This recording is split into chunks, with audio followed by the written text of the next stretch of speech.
Finalmente saiu uma notícia boa no São Paulo. O Tricolor ganha reforço de peso, multa milionária no São Paulo. Gabriel, que história é essa? Vamos falar sobre isso e várias outras notícias do São Paulo. Belezinha, meu parceiro? Vamos embora para mais um vídeo. O São Paulo encerrou a sua preparação, porque amanhã já tem São Paulo em campo de novo. Amanhã é dia de São Paulo e Juventude na Vila Belmiro, né, cara? Mais um confronto aí nessa reta final de Campeonato Brasileiro.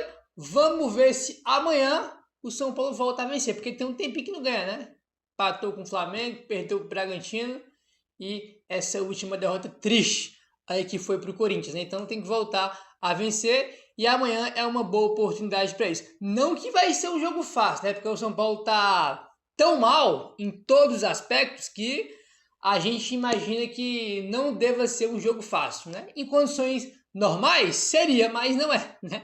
Hoje o São Paulo é qualquer coisa menos normal, né? Menos normal, o time jogando muito mal aí, 500 jogadores de fora, tendo que jogar na Vila Belmiro, né? Nem na nossa casa a gente tá jogando, então tem 1 milhão de problemas aí, né? Então a gente imagina que não deva ser um jogo fácil, mas é um jogo que tem que vencer aí pra gente retornar aí, né, cara, aos caminhos das vitórias, porque já tem 3 jogos que o São Paulo não vence, né? Vamos lá, ó. Na sessão de treinos deste sábado, os jogadores, após o processo de aquecimento, realizaram um trabalho de construção de jogadas com trocas de passes, cruzamentos e finalizações, além de um enfrentamento entre as equipes em um espaço reduzido. Logo após o treino, a delegação do São Paulo seguiu em viagem para Santos, onde se concentrará até a partida contra o Juventude, tá? Então São Paulo, o elenco treinou hoje na Barra Funda, depois do treino todo mundo, né, já viajou para Santos para poder se concentrar, né, onde acontece o jogo amanhã, lá no estádio da Vila Belmiro, tá? Esse aí que é o cronograma do São Paulo, que joga na Vila, né, cara? Treino no dia e no mesmo dia, né, no mesmo dia do último treino, viaja para Santos para se concentrar, para jogar no dia seguinte, tá bom? Aí a gente teve uma novidade boa nesse treino de hoje, que é o que, Gabriel? Que é um reforço mais do que importante aí para o São Paulo. Finalmente, alguém voltando, alguém super importante para o time do São Paulo, já que todo jogo aí a gente perde jogador, um machucado para cá, um machucado para lá, mas dessa vez tem reforço para o jogo de amanhã. Tá aí, ó. São Paulo ganha um reforço importante para o jogo contra o Juventude, né? Jogo aí da 35ª rodada do Brasileirão. Quem é, Gabriel? O meio-campista Marcos Antônio se recuperou de uma lesão muscular na região posterior da coxa esquerda e volta a ficar à disposição do técnico Hernan Crespo, tá? Então o Marcos Antônio hoje, no sábado, treinou normalmente com o elenco e tá de volta, tá disponível para o jogo aí de amanhã contra os Juventude, né, cara? Perdemos aí recentemente, né, pô, só nesse período aí que a gente teve de data FIFA, né, antes do jogo contra o Corinthians, perdemos aí o Lucas mesmo, que não joga mais esse ano, né, a Arboleda se machucou, Enzo Dias fez cirurgia, aí no jogo contra o Corinthians, o Tolói se machucou no segundo tempo, né, e finalmente alguém volta, né, que a gente tá acostumado todo dia a perder jogador, que infelizmente a realidade hoje é essa, né, cara, todo dia sai informação de jogador machucado. Pelo menos tem alguém saindo aí do DM, que é o Marcos Antônio, né? O Marcos Antônio treinou, né, todo o período aí com o elenco e tá de volta, né, cara? Tá de volta aí. Olha só, rapaziada. O Marcos Antônio desfalcou a equipe nas 2 últimas partidas contra Bragantino e Corinthians e participou de apenas aí, né, 20 minutos aí do jogo contra o Flamengo vindo do banco, quando deixou o gramado se queixando de dores na região posterior da coxa esquerda. Pra você ver como é que é, né? Contra o Flamengo, ele começou no banco porque a informação que tinha é que o São Paulo estava preservando ele para não se machucar, né? Aí ele começou no banco contra o Flamengo, aí entra no segundo tempo, joga 20 minutos. Aí ele sai do jogo, quando acaba o jogo, com ele sentindo dores, né? Na coxa esquerda. Aí depois tem uma lesão confirmada, né?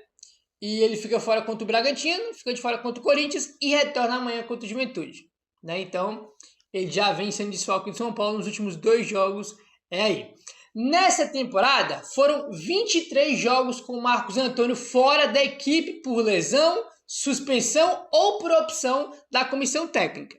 Nesse recorte de 23 jogos que ele ficou de fora, o São Paulo somou apenas 37% dos pontos. Olha que loucura. Tá? 23 jogos no ano. Nesses 23 jogos que ele não jogou, o São Paulo teve 37% dos pontos apenas. Foram 7 vitórias, 5 empates e 11 derrotas. Olha que loucura. 11 derrotas, tá? Nos jogos que ele ficou fora. O time ganhou 7 e perdeu 11. 37% aí apenas de aproveitamento. Com o meio-campista, tá? Aí fundamental desde os tempos de Luiz Ubeldia, o aproveitamento sobe para 56%, tá? Olha a diferença, cara. Nos jogos que ele não jogou foi 37% que o São Paulo teve de aproveitamento. Com o Marcos Antônio em campo, o São Paulo teve 56% de aproveitamento, tá? Foram aí 18 vitórias, 12 empates em 39 jogos. Pra você ver a diferença que ele faz, né, cara? Questão assim, o São Paulo sofre com muitos desfalques. Aí, né, o Lucas não conseguiu jogar esse ano.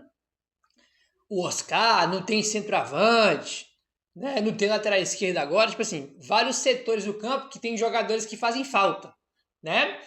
Mas a gente vive com tanta lesão o ano inteiro, né, cara? Tipo assim, o ano inteiro que a gente tá convivendo com tantos jogadores machucados. E mesmo quando a gente tinha já muitos machucados e o Marcos Antônio jogava, a gente jogava melhor do que joga sem ele, né?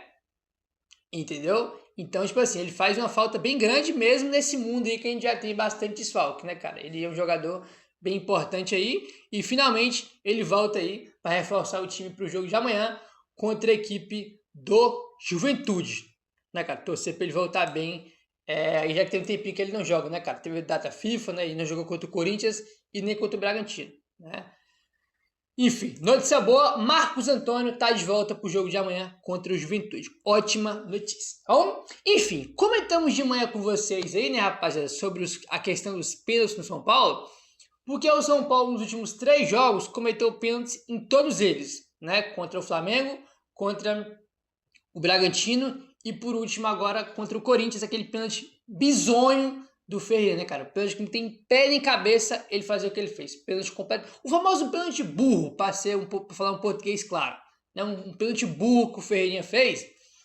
Aí, né, até comentei, né, se eu não me engano, eu acho que o São Paulo tem 16 pênaltis cometidos no ano, e é isso mesmo. Olha só. O São Paulo atingiu a marca de 16 pênaltis cometidos na temporada em 2025, né? E nos últimos 3 jogos teve pênalti nos 3, né? Totalizando na temporada 16 pênaltis aí cometidos na temporada. Muita coisa, né? Eu não sei o que mais surpreende, se é o São Paulo ter 16 pênaltis no ano, se é o São Paulo ter cometido pênaltis nos últimos 3 jogos, ou se é um só jogador ter cometido 5 pênaltis de 16 no ano, que é o Enzo Dias. O jogador Enzo Dias é quem mais cometeu pênaltis pelo São Paulo na temporada. Ele foi responsável por 5 dos 16 pênaltis no ano, né? Ele que nem deve mais jogar esse ano, né? Porque ele fez uma cirurgia recentemente. Então não sei o que me surpreende mais. Se é os 16 pênaltis, se é um jogador só ter feito 5, que é o Enzo, ou se a gente ter feito 3 pênaltis nos últimos 3 jogos, né, cara? Consecutivos. Aí, né? Então é um negócio assim, muito curioso, que é algo que está começando a preocupar já, né? Tanto pênalti com tanta recorrência já, que é algo que já começa a ficar marcado, a gente já começa a olhar com olhar de preocupação, né? Com olhar de preocupação aí, porque não dá pro time cometer tanto pênalti, cara. A gente já tem o tanto de dificuldade que tem, os jogadores têm que entender, né? Ter menos displicência, né, cara? Ter mais concentração no jogo, a gente já tem tanto problema, né? Aí tu vê, por exemplo, o Ferreirinha entrar em campo, cara, contra o Corinthians, jogo fora de casa, a gente sabe muito bem como é jogar contra o Corinthians e Itaquera, ou se a gente sabe, né? Quantas vezes a gente já não foi prejudicado lá. Então a gente tem certas coisas que a gente tem que evitar, entendeu? E foi pênalti, tá? Não tô falando que não foi pênalti, foi pênalti. Agora, tu pega, por exemplo, o pênalti do Ferreirinha, parece que é um lance que o cara tá displicente, tá desligado, não tá concentrado no jogo. Porra, mano, olha a situação que o São Paulo tá, mano. O time já vem numa sequência ruim, o tanto de jogador fora que tem machucado, o time não joga mais na sua casa, olha o tanto de problema e dificuldade que o time tem, aí o Ferreirinha entra em campo daquele jeito, desconcentrado, displicente, né, cara? A bola no alto, o jogador do Corinthians nem tava com o domínio da bola, o cara vai lá e dá um empurrão do jeito que ele deu pelas costas, né, no jogador do Corinthians, e é pênalti, cara, entendeu? O do Enzo Dias também contra o Bragantino foi pênalti super bobo, mano. cruzamento teve na área que eu acho que o cruzamento ia até passar, né, pelo jogador do Bragantino, mas eles vão lá, empurra o cara e faz o pênalti. Entendeu? Então, tipo assim, são lances, cara, que me passa muita sensação de falta de concentração, de falta de mobilização, displicência, né, cara? E é tudo que não pode acontecer agora pelo momento que o clube vive, né? Então a questão que chama a atenção é que tá virando já algo aí preocupante, né? Porque é recorrente, né, cara? 3 jogos seguidos, 3 pênaltis e tem 16 no ano. É algo que já tá virando recorrente aí e preocupa, né, cara? Preocupa bastante.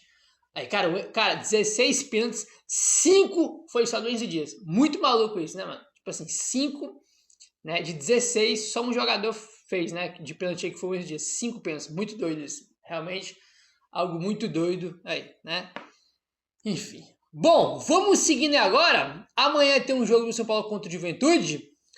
E quem tá no Juventude? O Jandrei, né, que ainda é goleiro do São Paulo, né? Ele não tá no Juventude de forma definitiva ainda, né? Tá por empréstimo, mas ele ainda é goleiro do São Paulo, né? Ele foi para lá recentemente, né? Tem poucos meses aí. E tá aí, ó. Jandrei não deve enfrentar o São Paulo neste domingo. Para que o goleiro entre em campo, o Juventude teria que pagar uma multa de R$1 milhão ao São Paulo, o que não deve acontecer. Informação aí do UOL, tá? Então existe uma multa no contrato do Jandrei, né, que para ele jogar contra o São Paulo, né, que é o clube, né, que é dono dos direitos econômicos do jogador, o Juventude teria que pagar R$1 milhão de multa. Que isso aqui é a coisa mais natural que tem, né, cara? Sempre quando você empresta um jogador para um clube, você coloca ali uma multa, né, de R$1 milhão, geralmente é esse valor mesmo, né? Caso você queira colocar o jogador para jogar contra o clube dele, né? E no caso agora é o Jandrei e o São Paulo, né? Ele não deve jogar. Aí tu vai falar, pô, Gabriel, notícia ruim, né, cara? Seria bom se o Jandrei jogasse. Eu não sei, né? Porque tu pode olhar por dois lados. Eu vi muita gente falando, pô, seria um reforço ter o Jandrei no jogo, tinha que jogar com isso aqui. A gente vê essas brincadeiras direto. Só que eu penso numa coisa. Assim, se o Jandrei é titular da Juventude, é porque o reserva dele é pior, né? A lógica é essa. Se o Jandrei é titular, então quem reserva, quem é o jogador que está no banco, é pior do que ele, né? Partindo dessa ótica aí, entendeu?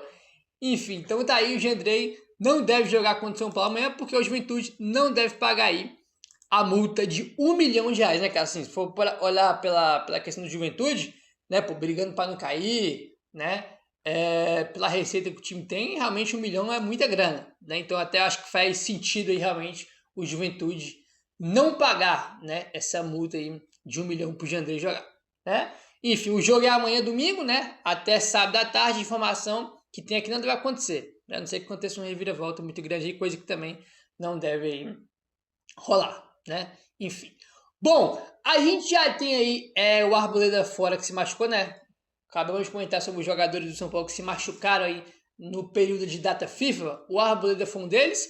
E no jogo contra o Corinthians, o Tolói jogou e também se machucou, né? Então a gente tem aí 2 zagueiros no DM. E isso abre espaço para um jogador da base do São Paulo, pelo menos para jogar improvisado. A lesão de Rafael Tolói pode abrir espaço para um jovem revelado nas categorias de base, mas que não vem conseguindo ter muito espaço para o elenco, que é o Felipe Negrutti. Como o São Paulo costuma atuar com 3 zagueiros e 2 opções estão entregues ao DM, né, que é o Tolói e o Arboleda. Assim, o técnico Hernan Crespo não tem nenhum jogador de origem, tá, aí para a zaga no banco de reservas, né, porque a gente tem 5 zagueiros, né, a gente joga com 3 e os outros 2 são banco, né, só que agora não tem mais porque eles estão machucados, né, Arboleda e Tolói estão no DM, então só tem os 3 titulares, que é o Ferrarese, o Alan Franco e o Sabino, e no banco agora a gente não tem nenhum zagueiro de origem. A gente até tinha contra o Corinthians, né, que o Ferrarese começou no banco porque tinha acabado de voltar da data FIFA, desgaste, né, por isso que o Ferrarese começou no banco e o Tolói iniciou, mas agora a gente não tem mais o Tolói, né, então o Ferrarese titular e não fica ninguém no banco, né, pelo menos um zagueiro de origem não tem nenhum. Dessa forma, o Felipe Negrutti pode ser improvisado como zagueiro, podendo voltar a receber minutos, caso algum dos titulares sofra algum problema físico ou precise ser substituído por outro motivo. Cara, assim, a gente tem 2 opções. Por exemplo, Se acontecer alguma coisa e o Crespo precisar ali mexer na zaga, aí assim, ele tem duas improvisações para fazer. Uma é o Felipe Negrutti, que estamos comentando agora, e a outra opção de improviso é o Luiz Gustavo, né, que já jogou também de zagueiro na temporada, né? O Negrutti já atuou improvisado como zagueiro pelo lado direito nos jogos contra o Santos, na Vila Belmiro, e contra o Fortaleza no Castelão. Já que eu falei do Luiz Gustavo, nesse jogo aí contra o Fortaleza no Castelão, que a gente venceu por 2-0, estavam os dois improvisados, né? Tanto o Negrutti quanto o Luiz Gustavo. Estavam os dois aí improvisados na zaga, daí a gente jogou com linha de 3 zagueiros com 2 jogadores improvisados, porque tá, né, quase todo mundo da zaga aí estava fora, por lesão, suspensão, né? Então, é isso. A gente joga meio contra o Juventude e não tem aí, por exemplo, nenhum zagueiro de origem no banco. A gente tem aí, já teve alguns jogos do São Paulo no ano que o Crespo levou o Isaac, né? Que é zagueiro aí das categorias de base, o Igão, né? Só que não saiu nem informação que eles vão pro banco amanhã ou algo do tipo, né? Então, realmente, amanhã, no banco, é o Negrutti mesmo que vai ter ali de opção para zagueiro improvisado, repetindo, o Negrutti ou mesmo o Luiz Gustavo, já que os dois já atuaram como zagueiro na temporada pelo Crespo, né? Os dois já foram improvisados aí, né? Aí tu pode partir de algum princípio. Por exemplo, o Luiz Gustavo foi titular contra o Corinthians, né? Se ele for titular amanhã contra o Juventude, aí então, tipo assim, o Luiz Gustavo titular, então é certeza que a primeira opção para a zaga vai ser o Negrutti, já que ele vai ser o único no banco porque o Luiz Gustavo vai estar jogando, né? Então, se o Luiz Gustavo começar como titular, aí literalmente só tem o Negrutti mesmo de opção para improvisar na zaga, né? Mas torcer para não ter nenhum tipo de problema, né? Que os 3 zagueiros consigam jogar aí sem ter mais lesão, né? Chega. Meu querido, se inscreve no canal, deixa o like, valeu, tamo junto e saudações tricolores.